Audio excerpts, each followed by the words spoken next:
Some love stories kill, but Louis McKay's love literally murdered Billie Holiday. When they first met in 1947, McKay appeared to be Holiday's savior, handsome, protective, strong. Holiday's wounded heart had found refuge in this man. When they married, Lady Day thought she had finally found peace, but McKay's real plan was completely different. He used Holiday's love, trust, and vulnerability as weapons to sell her to the FBI. Every night while stroking Holiday's hair, the next morning he would report her most intimate secrets to federal agents. This was one of history's most sinister betrayals, because Holiday never learned the truth until she died. The price of her love was her life. Don't forget to subscribe to our channel, because this betrayal story is more shocking than any Hollywood film could ever imagine. When Louis McKay entered Billie Holiday's life in 1947, he displayed perfect timing. Holiday's career was at its peak, but her personal life was in pieces. Heroin addiction was deepening, FBI pressure was increasing, and her circle was steadily shrinking. McKay saw this situation as an opportunity and presented himself as everything Holiday needed: strong, determined, protective, and most importantly, someone who was on her side. McKay's background was mysterious and full of contradictions. He presented himself as a successful businessman, claiming he could manage Holiday's career. In reality, McKay was someone involved in illegal gambling operations who had various legal troubles, making plans to use Holiday's fame and wealth to solve his own problems. But he hid this so skillfully that Holiday never noticed his true motivations. McKay's approach strategy to Holiday was a textbook example of manipulation. First, he isolated her from other people, driving away her friends by saying they didn't understand her. He used Holiday's addiction problem to give her the message, "Only I understand you, only I can save you." He learned about Holiday's traumas, childhood experiences, and deepest fears, and made plans to use them against her. The most sinister aspect was that while McKay appeared to be treating Holiday's addiction, he was actually using it to control her. He wasn't trying to totally eliminate Holiday's heroin use. Instead, he was managing it. This way, Holiday felt she needed him even more, while McKay gained detailed knowledge about her drug habits. This information would later become valuable intelligence reported to the FBI. McKay's collaboration with the FBI began directly linked to his personal financial problems. Gambling debts, tax issues, and various legal troubles had put McKay in a desperate situation. When federal agents discovered McKay's vulnerability, they offered him an irresistible deal: financial protection and legal assistance in exchange for regular reports about Holiday. This arrangement provided multiple benefits for McKay. The FBI made his legal problems magically disappear. Gambling debts were handled, and most importantly, he received regular cash payments. He was literally profiting from Holiday's marriage. Every report, every detail, every intimate piece of information had a price tag. When the content of McKay's FBI reports was later seen in released documents, the scope of betrayal shocked everyone. Holiday's daily routines, drug usage times, emotional states, health problems, financial transactions, meeting schedules, everything McKay could observe appeared in FBI files. Even the most intimate moments had become part of government surveillance. The particularly disturbing aspect was McKay's detailed documentation of Holiday's health deterioration. Holiday's cirrhosis symptoms, the physical effects of addiction, mental health issues, all were reported with clinical coldness. McKay was literally commodifying his wife's dying process. Every symptom was valuable intelligence for federal agents.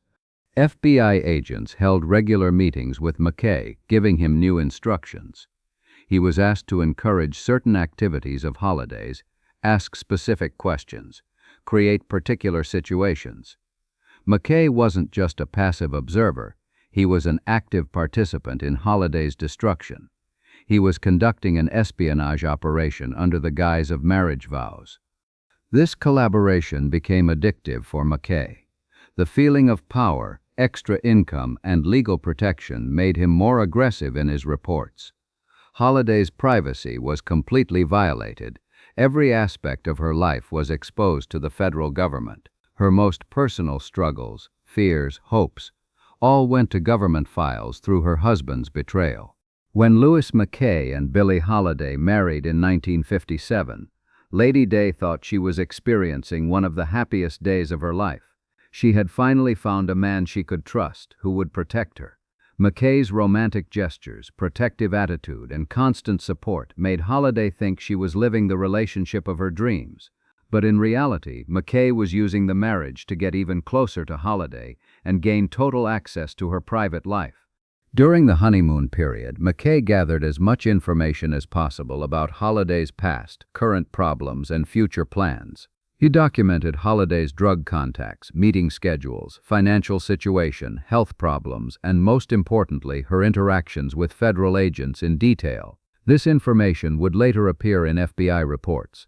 McKay's method was particularly cruel because he weaponized Holiday's trust and love. When Holiday told him her secrets, McKay appeared sympathetic and understanding, but he immediately passed this information to government agents. Holiday's emotional breakdowns, drug usage patterns, health crises, all appeared in federal files as McKay's reports. In the early stages of marriage, Holiday began to notice some of McKay's strange behaviors: mysterious phone calls, unexplained absences, evasive answers about financial transactions. But Holiday was so desperate for the relationship to work that she ignored these red flags. McKay's manipulation was so sophisticated that Holiday began to doubt her own instincts. McKay also used subtle tactics to increase Holiday's drug dependency. He would create stressful situations, then conditionally allow Holiday to cope with heroin. This pattern made Holiday more dependent on him, while providing McKay with more detailed information about drug usage. Every high, every crash, every desperate moment, all went into FBI files. Ever since she was born as Eleanor Fagan in Baltimore, Billie Holiday had always struggled with trust. The traumas of her childhood, being locked in a room for hours with a dead child at age 9, the loneliness caused by her mother's constant work, had introduced her to the cruelty of the adult world at an early age. When they moved to Harlem, she was 13 and felt even more alone in the face of the city's vastness. When she began singing at small clubs like Pod's and Jerry's, she carried that deep sense of loneliness even under the stage lights. Her first great love was her passion for art, but she needed someone to fill the emptiness in her heart. When John Hammond discovered her and she began making her first recordings, the unique fragility in Holiday's voice wasn't just a musical talent, it was the reflection of lived pain. The musical partnership she formed with Lester Young gave her the first real sense of connection she'd ever felt. Young calling her Lady Day wasn't just a nickname, it was recognition of her noble nature. But even this platonic friendship couldn't quench Holiday's thirst for romantic love. The period from the 1930s to the 1940s was the golden age of Holiday's career, but her personal life was in chaos. Her relationships were usually short-lived and painful. The loneliness that came with fame drew her to the wrong people. After each disappointment, drug use increased, which pulled her into even more unreliable relationships. The federal surveillance that began with strange fruit had added an extra layer of paranoia to her life. She no longer knew whom to trust. This psychological state made her the perfect target for manipulative people like Louis McKay. Holiday wasn't just seeking love, she was seeking protection. While her career success seemed to give her power, the little girl inside her was still in that dark room in Baltimore, waiting for someone to come and save her. McKay had discovered exactly this need. By late 1956, Holiday began noticing increasingly suspicious patterns in McKay's behavior. Phone conversations would suddenly go silent when Holiday entered the room. Mysterious envelopes would arrive at the house.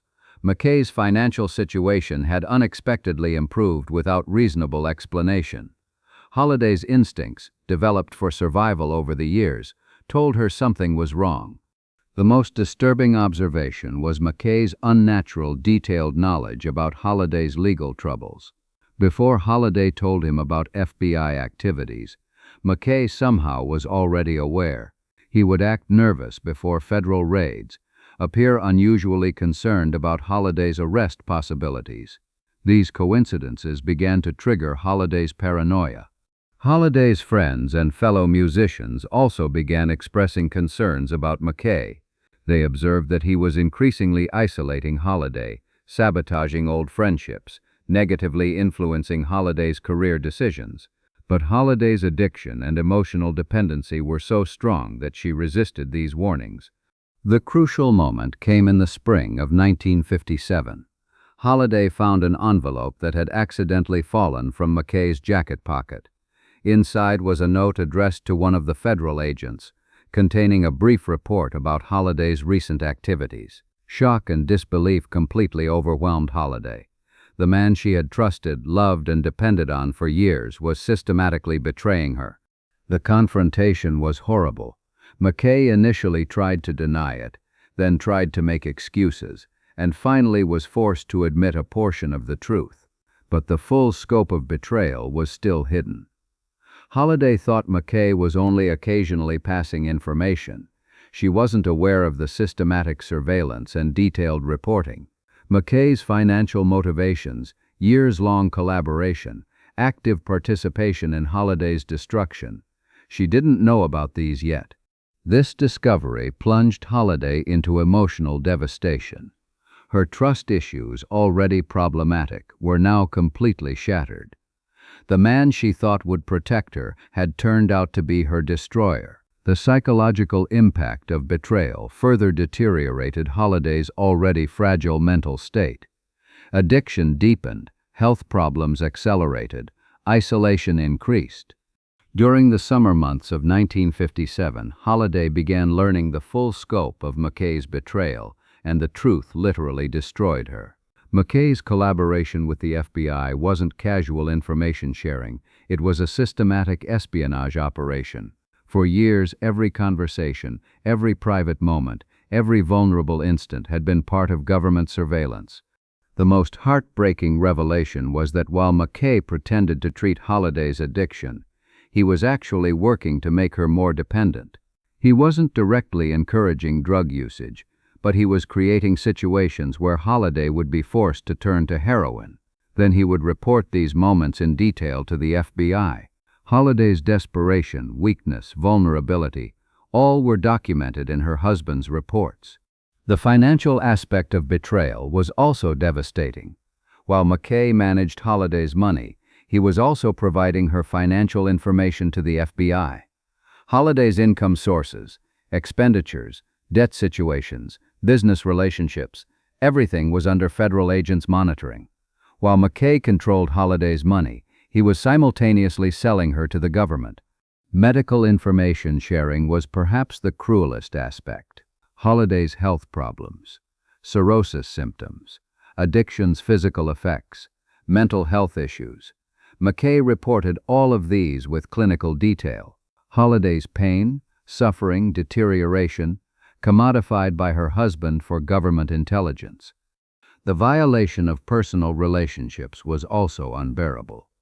Holiday's intimate moments, private conversations, emotional breakdowns, sexual issues, personal fears, nothing remained sacred in McKay's reports. The most personal aspects of marriage appeared in federal files. Holiday's dignity was completely violated. McKay's active manipulation tactics were also exposed. It became clear that he encouraged Holiday toward certain behaviors, created specific situations, provoked particular reactions. He wasn't just a passive observer, he was an active agent in Holiday's destruction. He weaponized the marriage relationship to systematically weaken Holiday. After learning the full scope of McKay's betrayal, Holiday experienced complete emotional and psychological collapse. The fact that the person she had trusted, loved, and depended on for years had done everything to systematically destroy her shattered Holiday's perception of reality. Trust, love, hope, all foundations were destroyed. Holiday's addiction dramatically worsened during this period. To cope with emotional pain, heroin usage dramatically increased. McKay's betrayal had devastated her so much that self-destruction seemed practically the only option. Drug usage patterns changed, becoming more dangerous and frequent. Health deterioration accelerated rapidly. Social isolation also became complete. Holiday could no longer trust anyone. If her husband could betray her so completely, whom could she trust? Friends, colleagues, business partners. Everyone appeared to be potential threats. Her paranoia was justified because she was truly under systematic surveillance, but the emotional cost was tremendous. Her career also began to suffer. Holiday's performance quality declined. Reliability decreased. Professional relationships deteriorated. McKay's betrayal wasn't just leading to personal destruction, but professional destruction as well. The FBI was systematically undermining her reputation in the industry through monitoring Holiday's career activities through McKay. The financial situation also became critical. McKay's money management had actually become a tool for FBI surveillance, and Holiday's financial independence was completely compromised. Drug expenses increased, medical costs mounted, income decreased. Holiday entered a financial crisis. Most tragically, Holiday's hope for the future was completely destroyed. She had seen her marriage to McKay as her last chance for happiness and stability. After this betrayal, the possibility of happiness in the future seemed impossible. Depression deepened. Suicidal thoughts increased. Life's meaning was lost. Holiday's discovery of McKay's betrayal was the perfect victory for the FBI. The strategy they had developed over years had succeeded in completely isolating and destroying Holiday. Through systematic surveillance through McKay, every aspect of Holiday's life had been compromised. Federal agents could now arrest her at any time, bring any charge, apply any level of pressure. Harry Anslinger and his team viewed the McKay operation as a model case. Weaponizing personal relationships to eliminate dangerous targets had proven to be the perfect strategy. Holiday's case would become a template for other subversive artists. Using love and trust as weapons was the most effective method for breaking resistance. McKay's role was crucial in this success. He had become not just an informant, but an active agent in Holiday's destruction. Using the marriage relationship as cover, he had conducted the most intimate surveillance. He was an invaluable asset to the FBI, and similar tactics would be used in future operations. Holiday's emotional and psychological state was under the FBI's perfect control. Addiction worsened, health deteriorated, social connections severed, financial problems mounted, everything progressed according to plan. Holiday's resistance capacity was completely eliminated. The strange fruit singer was no longer a public threat. Legal preparations were also complete. Years of surveillance through McKay had provided the FBI with sufficient evidence to prosecute Holiday at any time. Drug charges, tax issues, various violations, everything was documented in McKay's reports. Holiday's legal defense possibilities were minimal because the most damaging evidence came from her own husband. Public perception management had also been successful. Through McKay, Holiday's reputation had been systematically damaged. She had been presented to industry professionals as unreliable, difficult, dangerous. Career opportunities decreased. Support systems weakened. Public sympathy was reduced. 1958 and 1959 were Holiday's final years, and the consequences of McKay's betrayal had completely manifested. Holiday's health reached critical levels. Addiction was in complete control. Emotional state was devastated. Social support was non-existent. Career was practically over. Financial situation was desperate. McKay's systematic destruction had been successful. Hospital admissions became frequent. Holiday's liver cirrhosis, heart problems, addiction complications required serious medical attention. But even during medical treatment, FBI surveillance continued. McKay monitored Holiday even during hospital visits, reporting medical information. Privacy, dignity, nothing remained. Holiday's few remaining friends became increasingly vocal about McKay's negative influence. But Holiday's capacity to change the situation was completely eliminated. Physical weakness, emotional devastation, financial dependence, legal vulnerability, everything was in McKay's favor. Holiday was trapped in a marriage leading to destruction. The most tragic aspect was that Holiday was still hoping for McKay's redemption. Despite knowing about the betrayal, deep down she still loved him and thought perhaps he could change. This hope was her last remaining emotional connection, and McKay ruthlessly exploited it. He continued to use Holiday's love and hope against her. McKay's FBI collaboration became even more intensive during this period. Holiday's deteriorating condition was valuable intelligence for federal agents. A death watch had practically begun, and McKay had a front-row seat, reporting every detail to the government. As a husband supposed to be protecting his dying wife, instead he was documenting her final struggles for her enemies. Even during the final hospital admission, McKay's betrayal continued. Holiday's last days were spent under surveillance by her own husband, the most intimate, vulnerable, sacred moments of the dying process. Everything went to federal files. Holiday's death was literally commodified for intelligence purposes. Louis McKay's betrayal of Billie Holiday wasn't just a personal drama. It was the perfect example of how love could be transformed into the most ruthless weapon. While Holiday thought she had found the love of her life, she had actually run into the arms of the enemy who would destroy her. McKay's decade-long plan was one of the most sinister manipulation operations in American history. This story doesn't belong only to the past. Even today, the patterns of toxic relationships, emotional manipulation, and systematic betrayal can be seen in McKay's playbook. Holiday's tragedy is a timeless warning of how love and trust can be weaponized. Every generation must learn to recognize their own McKays. Holiday's legacy is not just musical, but also a testament to human resilience. McKay's betrayal succeeded in destroying her physically, but spiritually, Holiday remained indestructible. Strange Fruit is still sung, her voice is still heard, her message is still powerful. McKay's betrayal was a temporary victory, but Holiday's truth is eternal. From a modern perspective, Holiday's story shows how systematic oppression infiltrates personal relationships. It demonstrates how governments exploit intimate connections to destroy individuals. McKay's case is the perfect example of the surveillance state's penetration into the personal realm. Love's power is also vulnerability.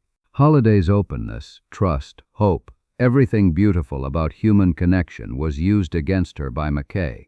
But paradoxically, this vulnerability was also the source of Holiday's strength.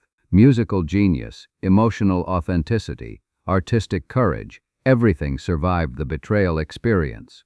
McKay's name will forever be associated with ultimate betrayal. History will remember McKay not as Holiday's husband, but as her destroyer. His legacy will be a warning for future generations. Love is a powerful force, but in the wrong hands, it can become the most dangerous weapon. Holiday's story will continue to inspire because she demonstrated triumph even in death. Her voice could not be silenced. Her message could not be suppressed. The truth could not be buried. McKay's betrayal was temporary, but Holiday's legacy is eternal. Love ultimately won because Holiday's love for music, truth, and justice emerged stronger than McKay's betrayal. When Billie Holiday died on July 17, 1959, Louis McKay's betrayal was finally complete. Lady Day's last breath was the end of her husband's years-long espionage operation. McKay reported even his wife's death to the FBI as a final act of betrayal. In the immediate aftermath, McKay perfectly played the role of grieving widower. He told the public stories of love and loss, provided carefully crafted narratives to the media about Holiday's final days. His real role, participation in systematic destruction, financial motivations, years-long deception, nothing was revealed. FBI files contained McKay's final reports. Holiday's death circumstances, medical details, final words, funeral arrangements, everything was documented. Even the sacred moment of death had become part of government surveillance. Holiday's dignity, privacy, human rights, everything had been violated through her husband's collaboration. McKay's own life after Holiday's death was relatively comfortable. FBI protection continued, financial benefits were maintained, legal problems were managed. Betraying Holiday had secured him a prosperous future. Conscience, guilt, remorse, none were evident. Holiday's destruction was simply a successful business transaction for McKay. Years later, the truth gradually emerged. FBI files were released. McKay's role was exposed. Systematic betrayal was documented. Holiday's fans, friends, fellow artists, everyone was shocked by the scope of betrayal. The weaponization of marriage, commodification of love, violation of trust were at unprecedented levels. McKay's legacy became the symbol of ultimate betrayal. There are few examples in history of this level of intimate betrayal. Holiday's story showed not just artistic persecution but personal destruction through the closest relationship. The use of love as a weapon, marriage as cover for espionage, husband as enemy agent, everything challenged basic assumptions about human relationships. Holiday's death was a direct consequence of McKay's betrayal. Systematic isolation, emotional destruction, psychological torture, financial exploitation, privacy violation, dignity stripping, everything was accomplished through McKay's collaboration. Holiday's blood was literally on McKay's hands because he was the architect and executor of betrayal.